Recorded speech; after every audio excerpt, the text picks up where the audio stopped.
Hoje a gente vai falar sobre uma série de filmes bem esquisitos que são esses daqui, ó. A quadrilogia dos mortos-vivos cegos. Mas não é só isso não. Eles são cavaleiros templários medievais mortos-vivos cegos. Hã?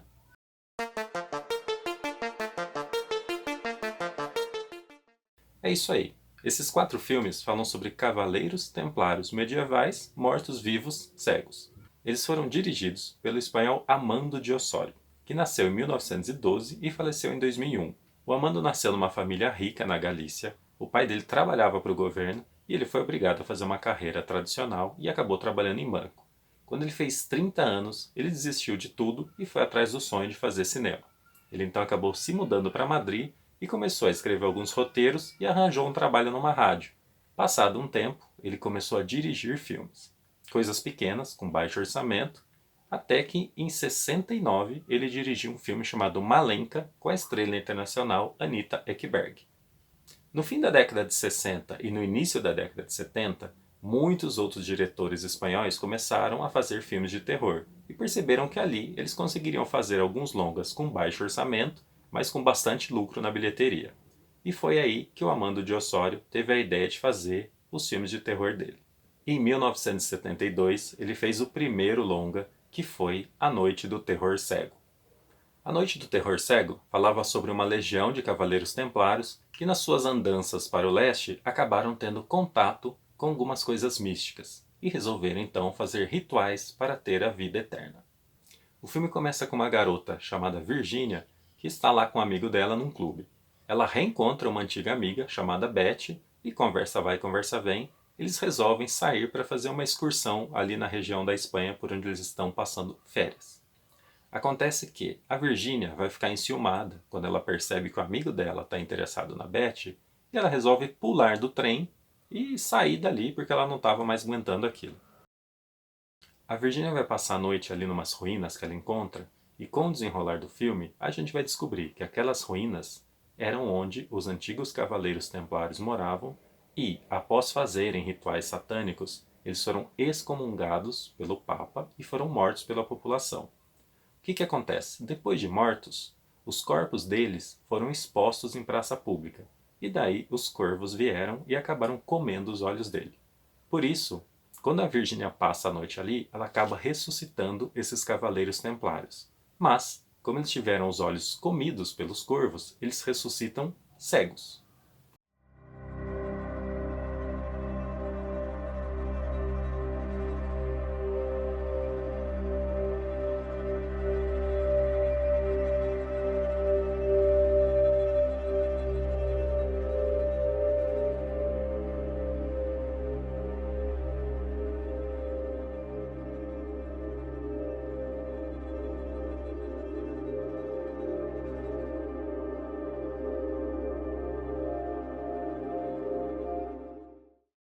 Tem uma cena muito legal nesse filme que mostra toda a inspiração do diretor, que é o momento em que a nossa atriz está em silêncio porque ela descobriu que os zumbis não estão vendo ela. Mas o coração dela está batendo tão forte e ela está tão desesperada que as batidas do coração vão servir para os zumbis se guiarem e saber que ela está por ali. Apesar de serem mortos-vivos, os Cavaleiros Templários eles acabam se alimentando do sangue das vítimas. Então, tem aí também uma coisa meio de vampirismo que não está bem resolvida. O segundo filme, que é de 1973, chama O Ataque dos Mortos Sem Olhos. Aqui no Brasil, ele recebeu o nome do O Retorno dos Mortos-Vivos. O filme já começa um pouco diferente. A gente vai ver aqui os Templários sendo mortos após a condenação. Eles têm os olhos queimados e por isso eles são enterrados sem os olhos. A gente tem um salto para os tempos atuais e vai rolar ali no pequeno vilarejo uma festa em comemoração ao dia em que o vilarejo conseguiu vencer os Cavaleiros Templários. Mas, naquele vilarejo, tem um perturbado ali, um cara que fica meio na praça, um doido, que ele resolve sacrificar uma menina e o sangue dela na terra vai acabar despertando os Cavaleiros Templários medievais. E eles vão voltar e vão aterrorizar aquele vilarejo ali. Esse filme a gente percebe claramente que ele já tem um orçamento bem melhor do que o primeiro. Eu acho que assim, como ele já tinha as roupas, as maquiagens, então ele conseguiu investir em outras coisas. E tem até umas brigas mais elaboradas, tipo, o cara vai lá e ele combate o zumbi jogando uma bomba, metendo fogo no Cavaleiro Templário. Um grupo da cidade acaba encontrando refúgio em uma igreja. Ali a gente vai ter uma união de personagens variados, tipo o político, o herói, a nossa heroína, aquela pessoa que entra em desespero, o valentão. Vários tipos ali da sociedade ficarão enclausurados nessa igreja. E aqui, o próprio Amando de Osório disse numa entrevista que ele quis fazer uma crítica política. A gente vê que o prefeito da cidade é um cara bastante larápio. Tem uma cena muito boa nesse filme, que é o momento em que os zumbis estão parados fora da igreja e as pessoas precisam sair da igreja e se movimentar entre os zumbis sem fazer barulho. A cena é bastante legal, a gente vê uma criança que está com medo, mas precisa ficar quieta para passar entre os zumbis. E nessa cena, o Amando consegue criar um clima bem legal. O filme, na verdade, tem o mesmo clima do primeiro. Nem sei se dá para falar que é bem uma continuação ou se é quase uma refilmagem. Mas enfim, ele mantém o mesmo pique e por isso é um filme bem legal. O terceiro filme é de 1974 e chama O Galeão Fantasma. Esse filme começa bem diferente dos dois anteriores. Ele já começa no mundo fashion, colorido, a gente vê ali uma fotógrafa e uma modelo fazendo uma sessão de fotos. E a gente vai entender que uma das modelos acabou indo participar de uma aventura pelo mundo, na qual ela e outra modelo resolvem dar uma volta ali no mundo num barquinho. Isso tudo porque um empresário ganancioso acabou usando as meninas como isca para fazer esse tour e acabar depois vendendo uns pacotes de turismo. Enfim, essa história aí não cola muito, o roteiro tem suas falhas, mas a gente vai saber que as duas meninas estão perdidas em alto mar, no meio de uma névoa, e elas dizem que estão vendo um galeão enorme antigo, que elas vão pedir ajuda lá porque elas precisam ser resgatadas. O empresário sabe que se der algum problema com as meninas, isso vai sujar para o nome dele, ele resolve conversar com o professor, que entende de navegação, e o professor diz que naquele lugar não existe névoa e que tem uma lenda que fala sobre uma embarcação gigante antiga que talvez possa ser uma coisa sobrenatural. O grupo parte em busca das meninas e acaba entrando nesse galeão perdido aí. O professor encontra a carta de navegação do navio e a gente vai entender que aquele era o navio que transportava os sarcófagos dos Cavaleiros Templários cegos. Esse filme, na verdade, ele não explora muito isso dos cavaleiros serem cegos, não. Ao contrário dos dois primeiros, aqui basicamente eles são apenas zumbis mesmo, que atacam as pessoas que invadem o navio fantasma. Esse filme é muito mais devagar do que os dois primeiros, então muita gente acha esse o pior filme da quadrilogia. De fato, ele é um pouco mais devagar, mas as cenas de terror dele são bem legais e eu acho que mantém o mesmo clima dos outros. Queira ou não, o navio fantasma é um negócio bem legal. Esse filme também tem uma cena que eu acho bem legal, que é o momento em que os zumbis saem do oceano.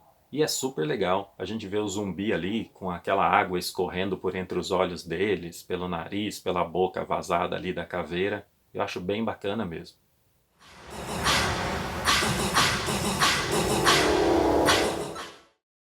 O quarto e último filme, de 1975, é A Noite das Gaivotas. O filme começa com um casal que está perdido andando de carruagem e o marido resolve pedir ajuda numa casa abandonada. Mas os cavaleiros templários aparecem, matam o marido e usam a mulher num ritual onde eles sacrificam ela para um ídolo, um deus antigo lá. O filme corta para os dias atuais e a gente vê um médico, junto da esposa dele, chegando no antigo vilarejo. Só que o pessoal do vilarejo olha o casal de uma forma bem torta e mostra claramente que eles não querem um médico ali. O médico, na verdade, vai substituir o antigo médico da cidade, que é um cara bem desconfiado e a gente percebe claramente que alguma coisa está errada naquela região. O casal vai perceber que na praia, ali atrás da casa onde eles estão morando, à noite acontece um estranho ritual, onde mulheres de preto acabam sempre levando uma mulher vestida de branco até a ponta da praia. O casal vai descobrir que tem uma lenda na região que diz que, durante 7 noites seguidas, uma virgem precisa ser sacrificada, dada como oferenda aos cavaleiros templários, para que eles não acabem com a vila. Só que o médico, que não acredita nessas lendas, resolve resgatar uma das meninas. E ele vai descobrir que sim, os Cavaleiros Templários estão por ali e o médico vai precisar lutar pela sua sobrevivência. Aí a gente tem um momento realmente bem à noite dos mortos-vivos, onde o grupo vai fazer uma barricada na casa e tentar sobreviver ao ataque dos zumbis. O filme é bem legal, assim como os outros, ele tem bastante cenas inspiradas e acaba sendo um clássico do terror aí, para quem gosta de filme cult ou filme B.